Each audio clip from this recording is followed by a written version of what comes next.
महेंद्र सिंह धोनी एक बार फिर बाइक पर फर्राटा भरते नजर आए। सोशल मीडिया पर वायरल ताजा वीडियो में बाइक पर सवार माही को जेएससी स्टेडियम के बाहर आते हुए देखा गया। इस दौरान धोनी ने सर पर हेलमेट लगा रखी थी, उनके कंधे पर बैग लटक रहा था।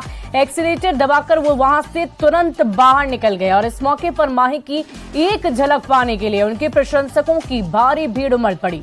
तो ये तस्वीरें आप देख पा रहे होंगे, महेंद्र सिंह धोनी की ये तस्वीर सोशल मीडिया पर काफी वायरल हो रही है। बाइक पर फर्राटा भरते नजर आए महेंद्र सिंह धोनी और उनकी एक झलक पाने के लिए लोगों की भीड़ वहां पर एकत्रित हो गई। और इसी बीच एक बड़ी खबर आपको बताएं, मुख्यमंत्री हेमंत सोरेन को ईडी की ओर से जारी दूसरे समन पर फिलहाल विधि विशेषज्ञों से परामर्श लिया जा रहा है। जेएमएम महासचिव सुप्रियो भट्टाचार्य ने रांची में प्रेस कॉन्फ्रेंस में बताया कि इस मामले में मुख्यमंत्री ने जाने माने विधि विशेषज्ञों से परामर्श मांगा है। जल्द ही सब कुछ साफ हो जाएगा। ईडी ने सीएम को 14 अगस्त को पहला समन जारी किया था, पर तब सीएम ने ईडी को पत्र लिखकर समन वापस लेने को कहा था और इसके बाद ईडी ने दूसरा समन जारी कर सीएम को 24 अगस्त को तलब किया है। बड़ी जानकारी आपको दे रहे हैं, ईडी ने सीएम को दूसरा समन जारी किया और अब 24 अगस्त की तारीख मुकर्रर की गई है, जिस दिन उन्हें ईडी दफ्तर में मौजूद होना होगा। ईडी के सवालों का सामना करना पड़ेगा।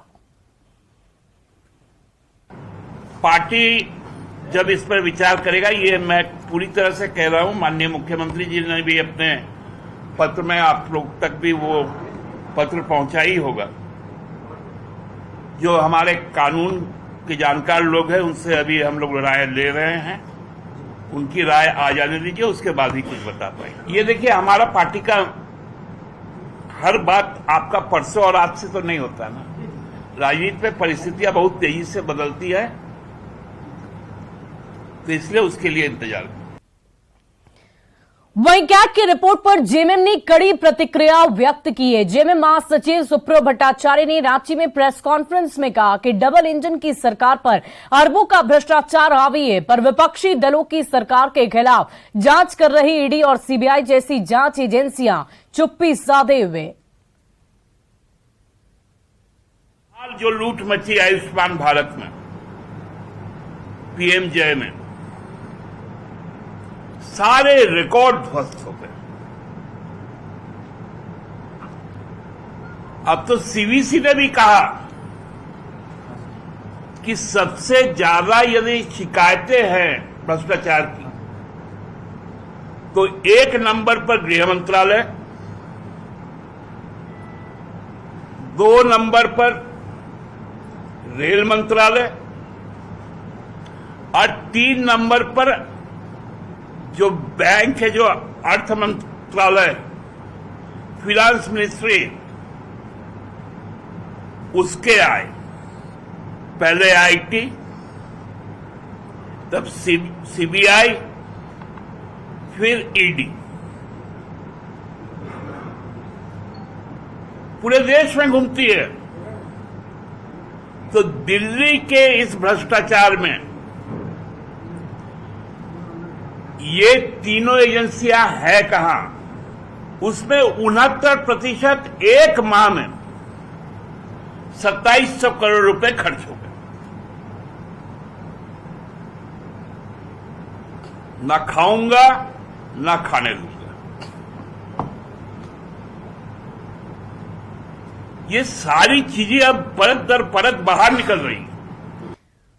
वहीं डुमरी उपचुनाव में एनडीए का चुनाव प्रचार प्रसार जोर पकड़ता जा रहा है। बोकारो के नावाडीह में झारखंड प्रदेश बीजेपी अध्यक्ष बाबूलाल मरांडी ने आजसू उम्मीदवार यशोदा देवी के पक्ष में चुनाव प्रचार प्रसार करते हुए एनडीए की जोरदार जीत का दावा किया है।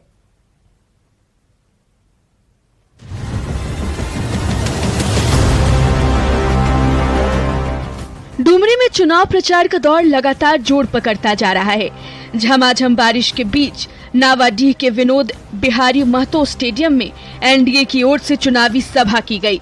इस मौके पर झारखंड प्रदेश बीजेपी अध्यक्ष बाबूलाल मरांडी ने आजसू उम्मीदवार यशोदा देवी के लिए वोट मांगा। बाबूलाल मरांडी ने दावा किया कि रामगढ़ की तरह डुमरी में भी एनडीए का परचम लहराएगा और जेएमएम उम्मीदवार को मुंह की खानी पड़ेगी।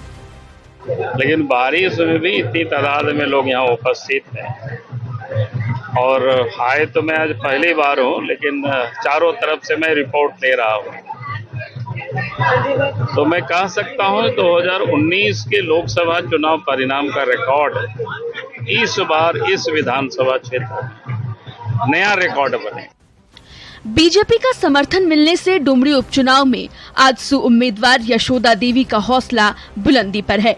आजसू अध्यक्ष सुदेश महतो के प्रयास से कुछ दिन पहले बागी जेपीपी उम्मीदवार बैजनाथ महतो ने भी नाम वापस ले लिया था, तो आजसू खेमे में भीतर घात की आशंका भी कम हो गई।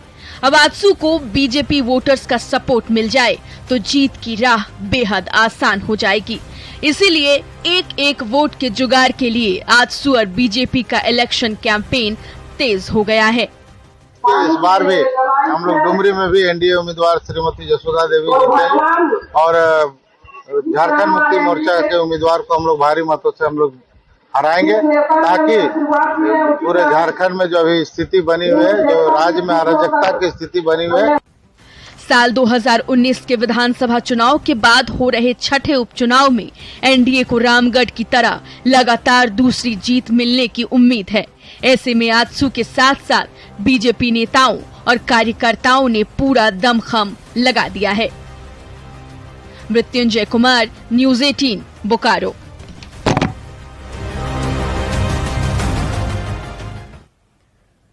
वहीं झारखंड प्रदेश बीजेपी अध्यक्ष बाबूलाल मरांडी पर जेएमएम महासचिव विनोद पांडे ने जोरदार हमला किया है। बोकारो में उन्होंने कहा कि नावाडीह की चुनावी सभा में आजसू और बीजेपी को औकात पता चल गई होगी। उन्होंने बाबूलाल मरांडी पर जनता को बरगलाने का आरोप लगाते हुए डुमरी उपचुनाव में जेएमएम की जोरदार जीत का दावा किया है। आज बाबूलाल मरांडी जी को और भारतीय जनता पार्टी को नावाडीह में जो सभा था, उससे समझ में आ गया होगा कि इस राज्य की जनता ने उनको नकारने का काम किया है। और बाबूलाल मरांडी वैसे नेता हैं इस राज्य में जिनकी विश्वसनीयता नहीं है। आज आपके साथ है, कल हमारे साथ है, परसों किसी और के साथ है। जो खुद अपने अस्तित्व की लड़ाई लड़ रहा हो, वो हेमंत सोरेन को और झारखंड मुक्ति मोर्चा को सीख दे रहा है। ये डुमरी विधानसभा है और ये नावाडीह है।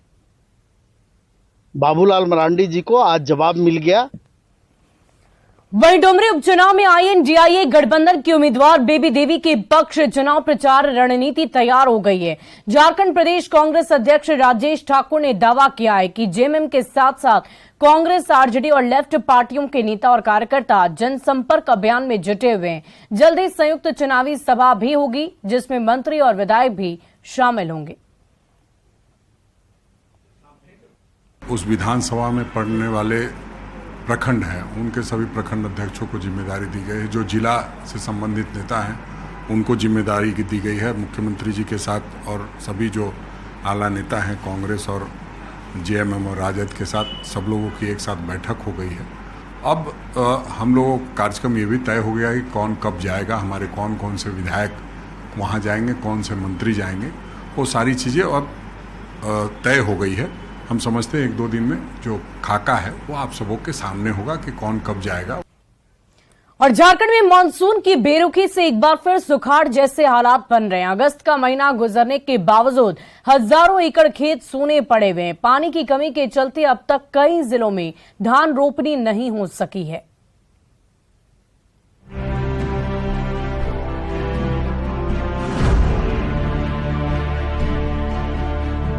झारखंड लगातार दूसरे साल सुखाड़ की ओर बढ़ रहा है। मौसम की बेरुखी के चलते खेतों में दरार पड़ती जा रही है, आसमान से आग बरस रही है। निराश किसान हाथ पर हाथ धरे बैठे हुए हैं। धान रोपनी ठप पड़ी हुई है। अगस्त का महीना गुजरने को है। आने वाले कुछ दिन तक यही हालात रहे तो 2022 के बाद 2023 भी सुखाड़ का साल साबित होगा। झारखंड सरकार फिलहाल हालात पर नजर बनाए हुए है। 15 सितंबर तक केंद्र सरकार को सुखाड़ के ताजा हालात की रिपोर्ट भेजी जाएगी। 15 सितंबर तक हमको रिपोर्ट बनानी है और अभी हम देख रहे हैं कि आच्छादन क्या होता है। पर जो हम लोग फिजिकली जब पूरे स्टेट अक्रॉस द स्टेट घूमते हैं या जो जनप्रतिनिधि के माध्यम से, मीडिया बंधु के माध्यम से, अखबारों से, इलेक्ट्रॉनिक चैनल से जो खबर आ रहा है वो ये है कि किसान इस बार फिर हताश है, निराश है। झारखंड के 24 में से सिर्फ 4 जिलों में ही सामान्य बारिश हुई है, जबकि 19 जिलों में सामान्य से कम और चतरा जिला पूरी तरह से सुखाड़ की चपेट में है। यही नहीं, पूरे राज्य में सामान्य से 38% कम बारिश रिकॉर्ड की गई है। इस वजह से अब तक मात्र 47% धान की ही बुआई हो सकी है, यानी धान की बुआई लक्ष्य से 53% कम है। सुखाड़ को देखते हुए सुखाड़ राहत की राशि के अलावा केसीसी लोन का ब्याज पूरी तरह से माफ कर दिया गया है। फिर सुखाड़ को देखते हुए इंटरेस्ट को बिल्कुल फ्री करने का निर्णय लिया है कि केसीसी लोन बिल्कुल 0% इंटरेस्ट पर इस बार उसके लिए कवायदें चल रही है। जो एनपीए लोन थे, केसीसी लोन, अभी तक हमने स्टैंडर्ड लोन की माफी की थी। तो इस तरह का जब किसानों के साथ विषम परिस्थिति है तो उस पर भी हम लोग गौर कर रहे हैं। पानी की कमी से खेत सूखने लगे हैं तो एक एक दिन गुजारने के साथ ही फसल की रही सही आस भी टूटती जा रही है।